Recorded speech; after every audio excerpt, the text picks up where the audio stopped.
aprendo en casa. Hola chicas y chicos de todo el Perú, soy Andrea Dávila y esto es Aprendo en Casa.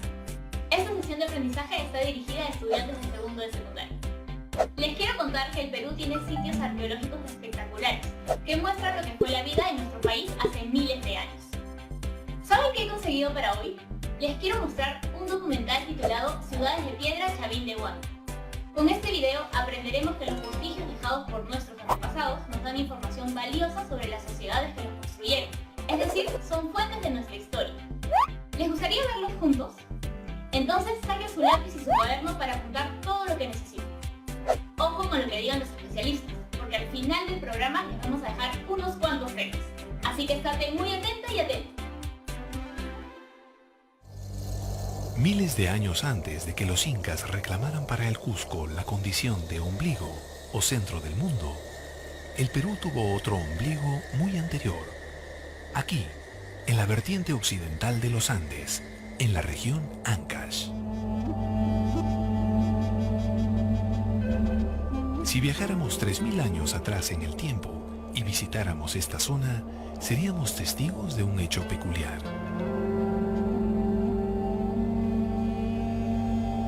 Por un lado, los que caminan, cientos de personas, curacas, sacerdotes, grandes señores, de distintas culturas, provenientes de los 4 puntos cardinales, peregrinando hacia el callejón de Conchucos, transportando con esfuerzo todo tipo de ofrendas.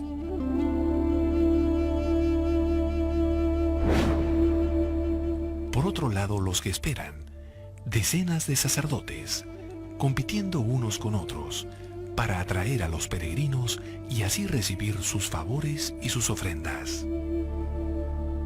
Y ahí está la evidencia de que iban gente de todo el mundo, una cosa similar a la de Roma, es decir, iban las gentes de todo el mundo civilizado, de todos los lugares, desde lo que ahora es Ecuador hasta lo que ahora es Bolivia, iban a Chavín a depositar sus ofrendas y demás.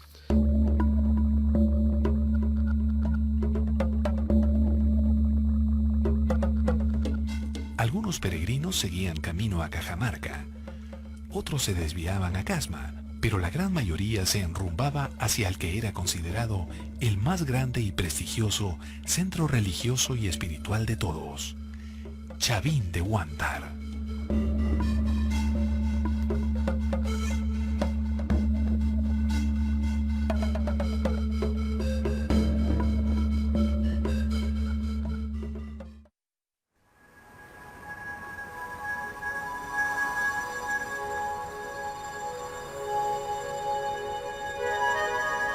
Los peregrinos preferían Chavín de Huántar por varios motivos.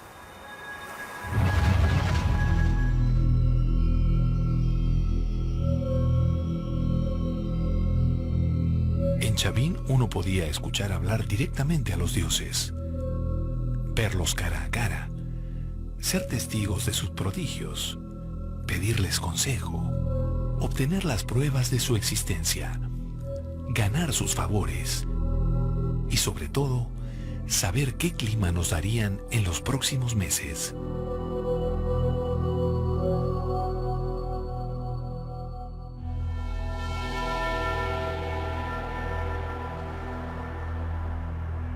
Al llegar, lo primero que impresionaba a los peregrinos era la ubicación de Chavín de Huántar, un lugar extraño, místico, único.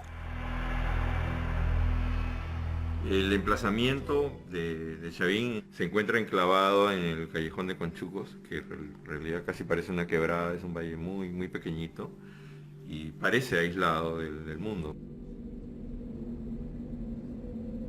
Muchos estudiosos creen que este lugar pudo ser el ombligo del mundo en referencia al marco cultural de lo que sucedía en el Perú de esos tiempos, ¿no? Y el espacio que eligen para emplazar el templo es muy especial porque es lo que en el mundo andino se conoce como un tincuy, ¿no? Puntos donde dos ríos confluyen, ¿no? Este es un accidente geográfico, pero en el mundo andino la cosmovisión dice que ese es un lugar sagrado, es un lugar mágico, porque hay dos cuerpos de agua que se compenetran.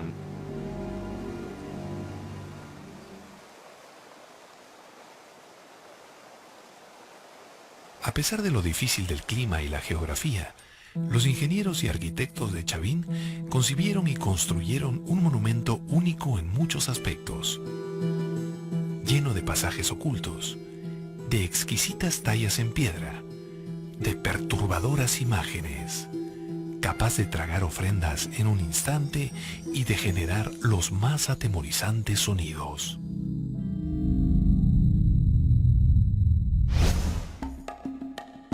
Los más destacados investigadores del Perú prehispánico nos ayudarán a revelar este y otros misterios.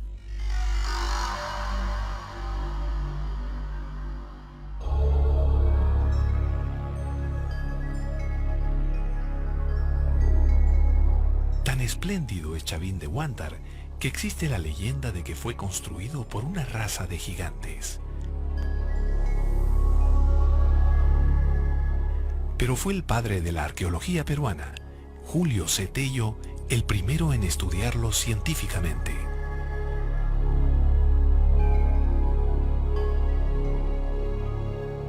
Tello planteó a Chavín como la cultura matriz de la civilización peruana. Pero hoy existe una visión distinta. Hoy sabemos, gracias a 30 años de estudios, o más, casi 50, si tomamos en cuenta Huaca Prieta, por ejemplo, como un punto de partida para estudios muy intensivos de precerámico, que Chavín no es el comienzo, sino es el final de un proceso. Y entonces eso hizo posible para muchos investigadores repensar Chavín. Repensar Chavín no como foco, origen, sino un fenómeno cultural, social, político. Un fenómeno que quizás ameritaría el nombre de confederación religiosa, que permite que la gente que antes no se tenía por qué conocer y ver, participa en rituales, fiestas, banquetes. Para explicarnos, por ejemplo, la ubicación de Chavín, lo leemos como que eso pudo ser el ombligo del mundo en su momento, ¿no? Estaba articulando la Sierra Norte, las relaciones con la costa norte, pero al mismo tiempo con los valles de Casma. Está allí nomás, cerca del Guayaga y el Marañón, y la puerta de ingreso hacia la Amazonía. Entonces, estas relaciones transversales, pero también longitudinales, fueron muy importantes, ¿no? Chavín es un centro equivalente en el viejo mundo a lo que sería el Vaticano, a lo que sería un centro religioso como, qué sé yo, Jerusalén.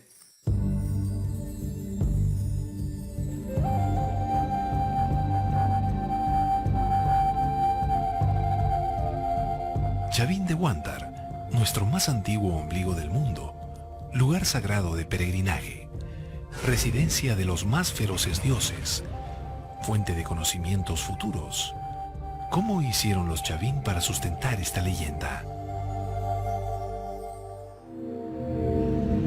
¿Realmente podían prever el futuro?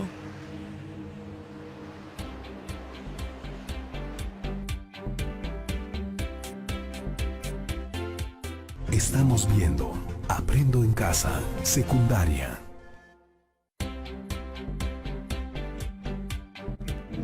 ¿Realmente podían prever el futuro?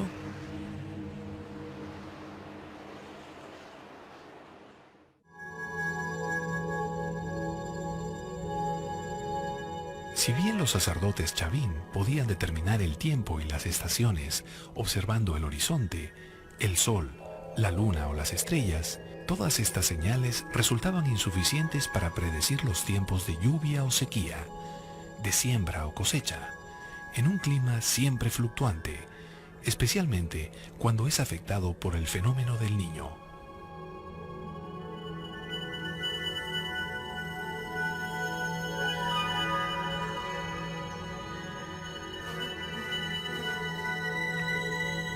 Tiene que encontrarse otros recursos, y los recursos a los que acuden normalmente las gentes de los Andes en este tiempo son a las observaciones de la conducta de los animales y las plantas.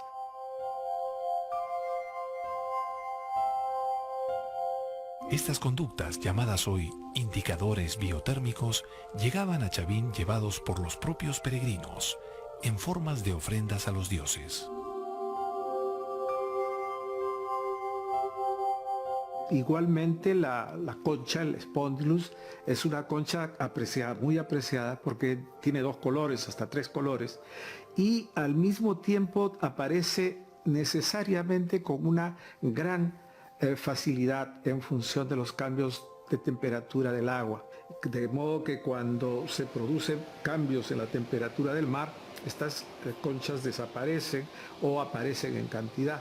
El observar esto y el tener esto para dedicarles a los dioses que tienen estas conchas que encontraron en tal lugar, los dioses, o sea, los sacerdotes, identifican los periodos de niño que los medían ellos todos los años.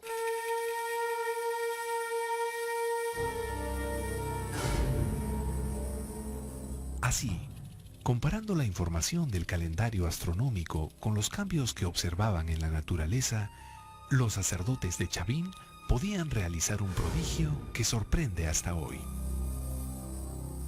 ¿De dónde viene su importancia? Su capacidad de predecir las cosas, es su capacidad de anunciar si habrá una buena cosecha este año, si las cosas se prolongarán por varios años o no, si habrá sequía en tal lugar o en otro. Y todo eso es predictible realmente si se tiene un buen conocimiento de las condiciones climáticas y estacionales de la región.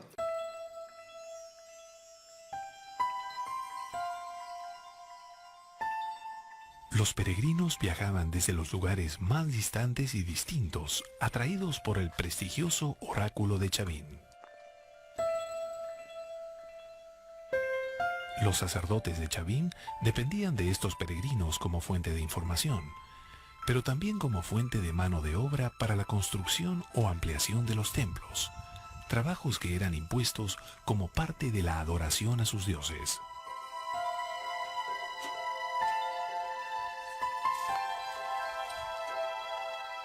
Más allá del poco o mucho esfuerzo que exigía el peregrinaje, para un gobernante o líder de aquella época, regresar de Chavín y revelar a los suyos un pronóstico acertado del tiempo le significaba sin duda un gran prestigio y no solo reforzaba su estatus, sino que lo aumentaba. Bueno, los que venían a Chavín, especialmente de lejos, probablemente fueron gente de algún poder naciente en sus propias sociedades alejados de Chavín. Entonces venían aquí en búsqueda de varias cosas, pero en fondo lo que buscaron era estatus. Querían elevarse de cierto nivel de líder local a un nivel más alto, más concertado, más fuerte, más definido.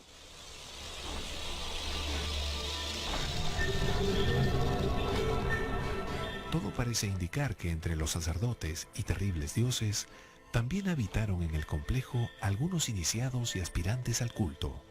Pero ¿cuáles eran las prácticas que se realizaban en Chavín de Huántar? ¿En qué radicaba la fuerza y el poder de este culto?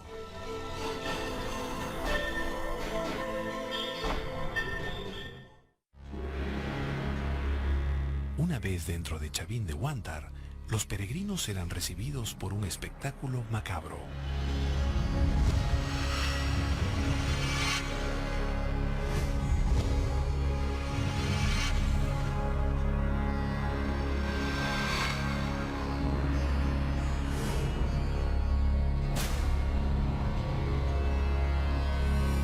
Las cabezas clavas son cabezas de seres humanos mayormente, hay algunas de animales también. Hay unas pocas de zorros, hay un zorro y serpientes. Chavín tenía también cabezas clavas que continuaron la tradición. El término de cabeza trofeo es un término común en la arqueología peruana.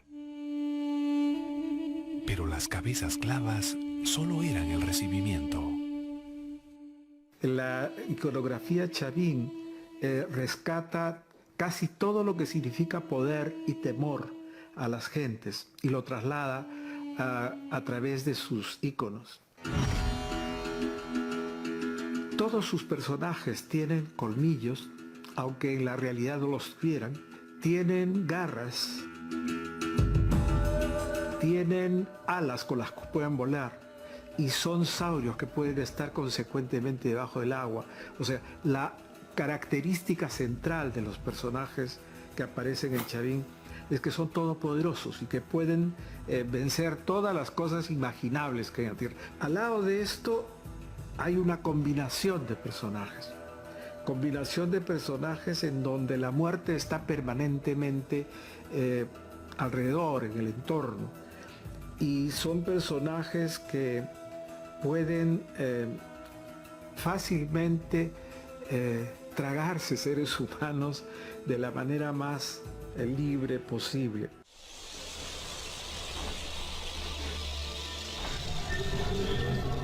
Mientras que arriba en las plazas los peregrinos asistían a las ceremonias religiosas, abajo en el laberinto de galerías, sacerdotes y aprendices creaban una amplia gama de espectaculares efectos.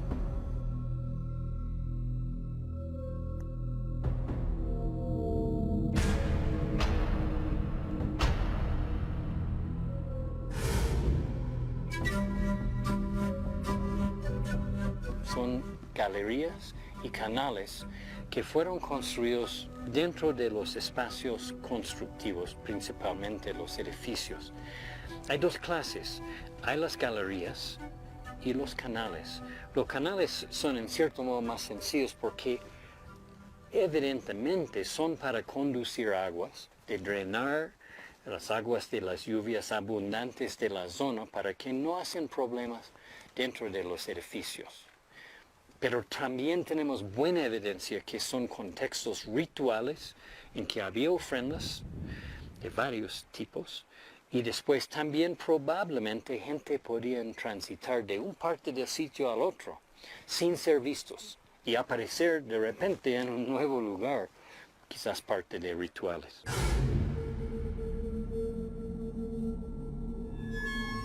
Los sacerdotes también usaban las galerías como instrumento de adoctrinamiento de los iniciados, poniéndolos en contacto directo con sus dioses.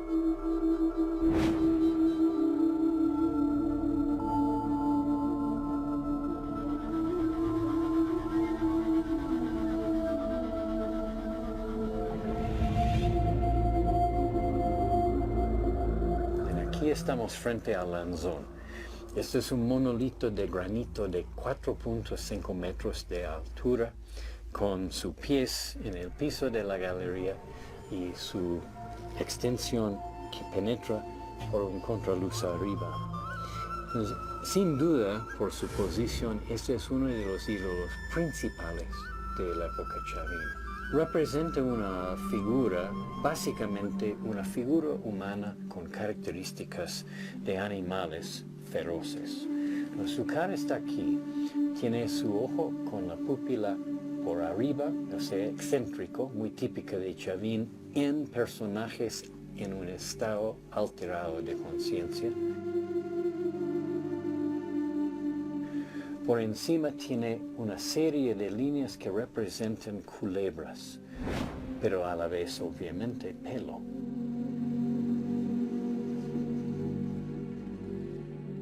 Su nariz está por aquí, tiene un adorno encima del nariz que es otra cara que no explicamos bien. Encima de su cabeza hay un punto hundido y en realidad hay una chacana completa ahí, o sea, una cruz con un círculo en su centro, que es un enfoque de interés ahí porque hay también un canal que baja de la parte alta hacia esto.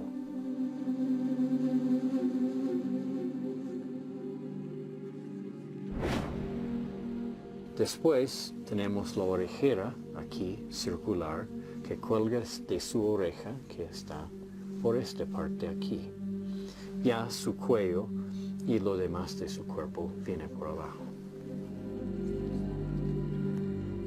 Estamos bien seguros que reflejaron luz de afuera por el ducto que llega y apunta directo al lanzón y hubieran iluminado a esta imagen tal como lo vemos ahora. Entonces se puede imaginar entonces un novicio al culto drogado con drogas psicoactivos. Traídos aquí, llevados a esta galería, puesto en los brazos laterales de la galería, mirando en la oscuridad hacia el lanzón sin saber que estaban mirando. Esto probablemente hubiera sido la experiencia máxima del culto, de enfrentar al lanzón. Después, posiblemente, el lanzón habló, porque había una galería directamente encima, donde se podrían proyectar la voz desde arriba en una forma muy sutil. Entonces, quizás el lanzón funcionó como oráculo. Quizás el lanzón podía dar instrucciones, predicciones o otras cosas. Pero podemos estar muy seguros que quien enfrentaba el lanzón nunca olvidaba la experiencia y tomó muy en serio las palabras que escucharon. Sabemos que gente formaban desfiles o procesiones. Esto tenemos grabado en piedra, literalmente.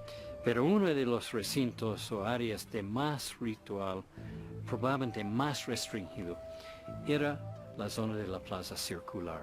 Y ahí tenemos nuestra mejor evidencia de rituales. Ahí tenemos, por ejemplo, las lápidas grabadas en procesión de personas en transformación, tocando pututos, llevando la concha spondylus, que era sin duda muy sagrada a los chavinos. Alguna gente sí portando armas, ¿no? Lanzas. Estudios científicos de la compañera dual de la plaza circular, la plaza cuadrada, revelaron la intensidad de la obsesión que los sacerdotes chavín tenían por hacer más monumental la arquitectura del templo. En la plaza cuadrada de Chavín, en el año 98, nosotros usamos un sistema de georradar de ver si podríamos detectar estructuras subterráneas sin necesariamente interferir con ellos. Y lo que encontramos es que en el centro de la plaza hay una piedra muy grande de más o menos 16 toneladas que nos parecía al principio roca madre, pero resultó un canto rodado enorme del río que se habían puesto allí.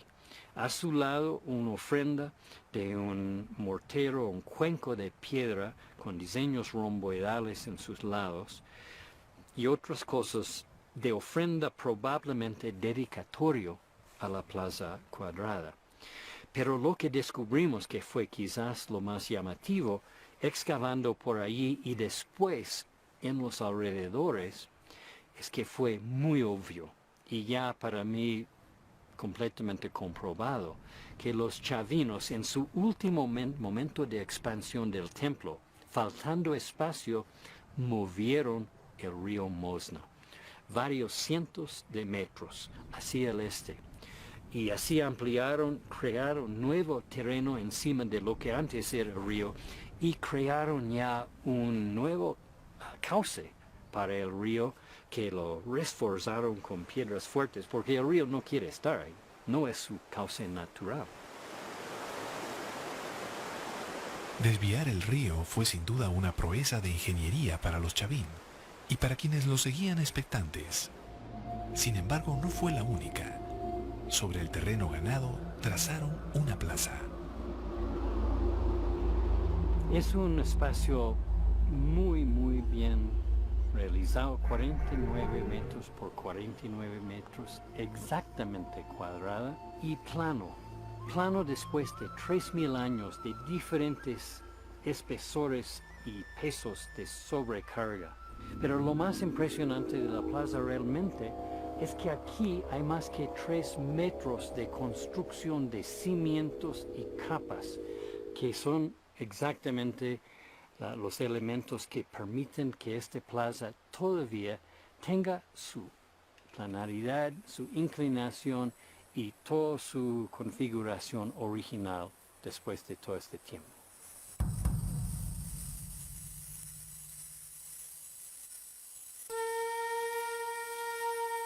Pero el esplendor y prestigio de Chavín solo duró un tercio de toda su historia.